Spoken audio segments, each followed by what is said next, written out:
Title winner Saravana Vikram, ஹஸ்லி இவங்கலாம் நடிச்சு director Praveen டைரக்ஷன்ல இப்போ ரீசெண்டா தியேட்டர் ரிலீஸ் ஆன படம் தான் டியர் ரதி. இந்த படத்தோட ஸ்டோரி என்ன அப்படின்னா, வணக்கம், நான் ஆனந்த். இந்த படம் வந்து ஒரு ரோம்காம் சப்ஜெக்ட்ல ஒரு த்ரில்லர் ஃபிலிம். ஸ்டோரின்னு பாத்தீங்க அப்படின்னா, சரவண விக்ரம் வந்து ஒரு ஐடி கம்பெனில ஒர்க் பண்ணிக்கிட்டு இருக்காரு. இவருக்கு வந்து சின்ன வயசுல இருந்தே பொண்ணுங்கிட்ட பெருசா பேசி பழக்கலாதனால ஒரு கூச்ச சுபாவம் இருக்கு. பொண்ணுங்கிட்ட பேசணும் அப்படின்னாலே விடவெடுத்து போயிடுறாரு. அந்த மாதிரி ஒரு இது. இவருமே லவ்லாம் பண்ணியிருக்காரு. அதை கரெக்டா ஸ்மூத்தா கொண்டு போக முடியல. ஒரு பொண்ணுட்ட எப்படி ஸ்டார்ட் பண்ணணும், எப்படி ஒரு பொண்ணுட்ட பேசணுங்கிறதே அவருக்கு தெரியல. இது வந்து அவருக்கு ஒரு பெரிய பிரச்சனையாவே இருக்கு. இத வந்து தன்னோட ஃப்ரெண்டு கிட்ட சொல்றப்ப, அவன் என்ன சஜெஸ்ட் பண்றான் அப்படின்னா, இந்த மாரி ஒரு பிராஸ்டியூட்டர் சென்டர் இருக்குன்னு சொல்லி இவர கூட்டு போறான். அங்க போனதுக்கு அப்புறம் அங்க இருக்கிற ஒரு பிராஸ்டியூட்டர வந்து ஒரு ஃப்ரெண்டு புடிச்சிடுறாரு. அப்ப அவர் வந்து அவங்க என்ன சொல்றாரு அப்படின்னா, ஆ ஒரு நாள் வந்து என் கூட டேட் பண்ண முடியுமா? நம்ம வந்து காஃபி ஷாப்பு, பீச்சு அப்படி இப்படின்னு சுத்தி பார்க்கலாம். ஒன் டே ஃபுல்லா அப்படிங்கிறாங்க. அவங்க என்ன சொல்றாங்க அப்படின்னா, இல்ல எனக்கு வந்து அதெல்லாம் முடியாது அப்படிங்கிறாங்க. இவர் ரொம்ப ஃபோர்ஸ் பண்ணவும், சரி ஓகே நான் வந்து வரேன். ஆனா ஹவருக்கு எனக்கு 5000 வேணும் அப்படிங்கிறாரு. ஒரு 1 ஹவருக்கு 5000 சரி ஓகே நான் பார்த்துக்கிறேன். வாங்க அப்படின்னு சொல்றாரு. சரவண விக்ரம நம்பி போனா சரவண விக்ரம் ஒண்ணும் பண்ண மாட்டாப்ல. படத்தோட கேரக்டர் படி சொல்றேன். ஓகேவா? அவங்களுமே வராங்க. ஹஸ்லி, அமனும் வராங்க. 2 பேரும் அந்த ஒன் டே வந்து காலைல ஸ்டார்ட் பண்ணி, அப்படியே ரெஸ்டாரண்ட் போறது, ஹோட்டல் போறது, பீச் அப்படின்னு சொல்லி அந்த ஒன் டே ஃபுல்லா இருக்கணும். அவருக்குமே அவங்க கூட பேசி, பேசி, பேசி, பேசி ரொம்ப ஒரு எப்படி சொல்ல, ஒரு ஒரு ஒரு லாங் ஒரு டிஸ்டன்ஸ்ங்கிறதே இல்லாம ரொம்ப க்ளோஸா 2 பேரும் 2 பேசுறாங்க. அவருக்கு ஒரு ஒரு ஃப்ரெண்ட்லி பாண்ட் அவங்களுக்கு கிடைச்சிருது. இந்த டைம்ல இவரோட சரவண விக்ரமுக்கும், ஹஸ்லி அமீனுக்கும் ஒரு பெரிய பிரச்சனை வருது. இவங்க 2 பேரும் உயிருக்கே ஆபத்தாகிற மாதிரியான ஒரு விஷயத்துல மாட்டிக்கிறாரு.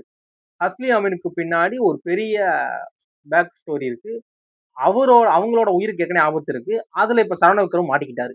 இவங்க 2 பேரும் தப்பிச்சாங்களா, தப்பிக்கலையா அப்படிங்கிறதும், சரவண விக்ரம் வந்து ஃபைனலா அவர் அந்த பொண்ணுங்க கூட பேசுற அந்த கூச்ச சுபாவத்த ஓவர் கம் பண்ணாரா, பண்ணலையா அப்படிங்கிற ஒரு ஒரு ரோம்காம் த்ரில்லர் தான் இந்த டியர் ரதி. படத்துல பாத்தீங்க அப்படின்னா, ஒரு டெபியூட் ஃபிலிம் அப்படிங்கிறப்ப நெறைய நல்ல விஷயங்கள் இருந்துச்சு. சரி ஒரு டெபியூட் ஃபிலிம் அப்படிங்கிறப்ப பெருசா எதுவும் இருக்காது அப்படிங்கிற மாரிலாம் இல்ல. ரொம்ப நல்லா நடிச்சிருக்காரு சரவண விக்ரம்.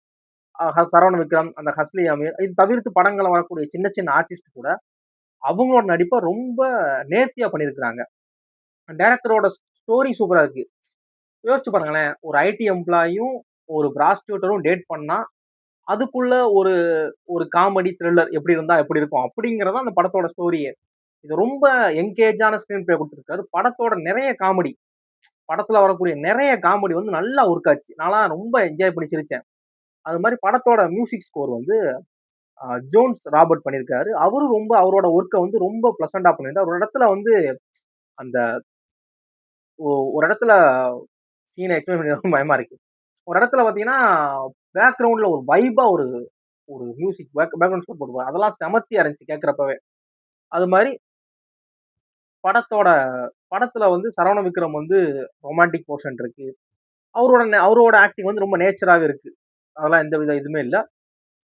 அவருக்கு ஹீரோயிக் மொமெண்ட் படத்துல ஒண்ணு இருக்கு. ஒரு முதல் படத்திலேயே ஹீரோயிக் மொமெண்ட்டா அப்படின்னு யோசிச்சீங்க அப்படின்னா, அத ரொம்ப கரெக்ட்டா டைரக்டர் வந்து ஸ்டேஜிங் பண்ணியிருக்காரு. அது ரொம்ப சூப்பரா இருந்துச்சு. அது அது எந்த இடத்துலயுமே உங்களுக்கு, "உனக்கு இது ஓவர் தான்டா" அப்படிங்கிற மாதிரியான எண்ணமே உங்களுக்கு வராது. அது கரெக்ட்டா இருந்துச்சு. நமக்கு அந்த இதெல்லாம் ஓவர் டோஸ் தம்பி அப்படிங்கிற மாரி இருக்காது. கரெக்ட்டா இருந்துச்சு. அது மாரி படத்துல நெறைய சஸ்பென்ஸ் இருந்துச்சு. அது ஒவ்வொன்னா ரிவீல் ஆக ஸ்டோரி அப்படியே அன்ஃபோல்ட் ஆக படம் அப்படி வேற ஒரு இதுல அப்படியே மூவ் ஆயிக்கிட்டே இருக்கும். அதெல்லாம் ரொம்ப நல்லா இருந்துச்சு. படத்துல வரக்கூடிய சின்ன சின்ன மாண்டேஜ் சாங் நல்லா இருந்துச்சு. படத்துல வரக்கூடிய ஹை மொமெண்ட்ஸ் நெறைய ஹை மொமெண்ட் படத்துல இருந்துச்சு. படத்தோட ஸ்கிரீன் பிளே ஆகட்டும், படத்தோட எடிட்டிங் ஒர்க் ஆகட்டும், ஆடியன்ஸ ரொம்ப என்கேஜா வச்சிருந்துச்சு.